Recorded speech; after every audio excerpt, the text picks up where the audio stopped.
Тази вечер гражданското сдружение Варна диша организира блокада на 5 от главните входове на морската градина в града.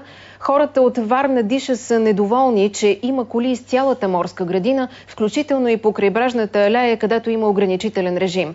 Дори когато има сигнал за нарушение, шофьорите не получават наказание, споделят от опит участниците. Те настояват в морската градина да имат право на достъп само колите със специален режим на движение, а нарушителите да бъдат наказвани незабавно. Природозащитници от Варна блокираха входовете на морската градина. Протестиращите не допускаха автомобили на територията на парка. За около час морската градина във Варна беше блокирана.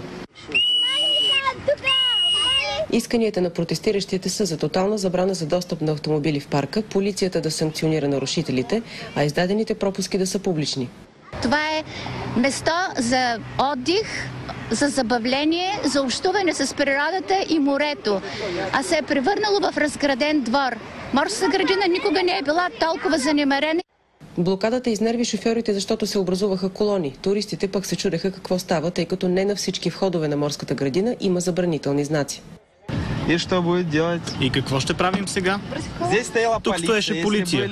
Ако тук не можеше да се влиза, защо ни пуснаха? Не знам. Не знаем. И как да заобиколим това, знаете ли? И как объехать это? Вы не знаете? Знаете ли, че е забранено да се влиза в морската градина без да имате нужния пропуск? Не, но видях и веднага обърнах и тръгнах да излизам, както виждате. Така сега ви запушиха. И няма нищо, ще изчакаме сега, няма да газим хората. Хубаво те си вправят да протестират. Някои хора използваха хитрост, за да се измъкнат от парка. Има малки деца, които в момента се нуждаят от храна и трябва да излезнат. Нали, тия неща са преди другото. Аз ще ви пусна, само да ви напомня. С колата. Защо сте влезли в Приморския парк с колата?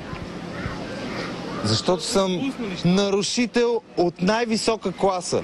Служете ми белезниците. Давайте. Протестиращите се заканиха да продължат с блокадите, докато исканите им се изпълнят. За BTV новините от Варна, Невелина Няголова.